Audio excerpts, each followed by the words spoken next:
నిన్న బర్నీ గారు ఇంకా రీతు చౌదరి టాస్క్‌లో అంటే మొన్నే అయిందది. నిన్న మనకి గొడవ చూపించాడనమాట. మొన్న టాస్క్ అయిపోయింది. అది డిక్లరేషన్ కూడా అయిపోయింది రీతు చౌదరి గెలిచిందని. అయితే నిన్న గొడవ ఏంటంటే రీతు చౌదరి ట్రయాంగిల్ ఉన్నాయి కదా! ట్రయాంగిల్‌లో అన్ని షేప్ ఒకేలాగా ఉండాలి. ఒకేలాగా లేవు రీతు చౌదరి చూసాం. ఒకటి పెద్దది తర్వాత 2 చిన్న చిన్నవున్నాయి.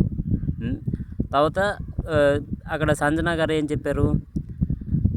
రీతు చౌదరి డిక్లరేషన్ ఇచ్చారు ఆల్రెడీ. తర్వాత తనుజకి డౌట్ వచ్చిందనమాట.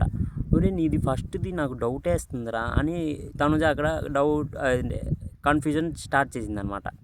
అయితే అక్కడ తనుజ స్టార్ట్ చేసిన తర్వాత అది ట్రయాంగిల్ కాదు అంటే బర్నీ గారు గేమ్ మొదలుపెట్టారనమాట. అంటే కంటిన్యూ చేశారు గేమ్‌ని. కంటిన్యూ చేసినప్పుడు రీతు చౌదరి కూడా కంటిన్యూ చేసింది. అది ట్రయాంగిల్ కాదేమో అని. కంటిన్యూ చేసినప్పుడు అక్కడ కన్నింగ్ గేమ్ ఏంటంటే రీతు చౌదరిది బర్నీ గారు అక్కడ రింగ్ వదిలేశారనమాట. పడేశారో రింగ్ వదిలేశారో.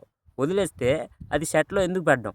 ఒకవేళ నువ్వు గెలిచినా ఓడిపోయినా నువ్వు ఎందుకు సెట్లో పెట్టావు? అది ఒక కన్నింగ్ గేమే కదా రీతు చౌదరిది.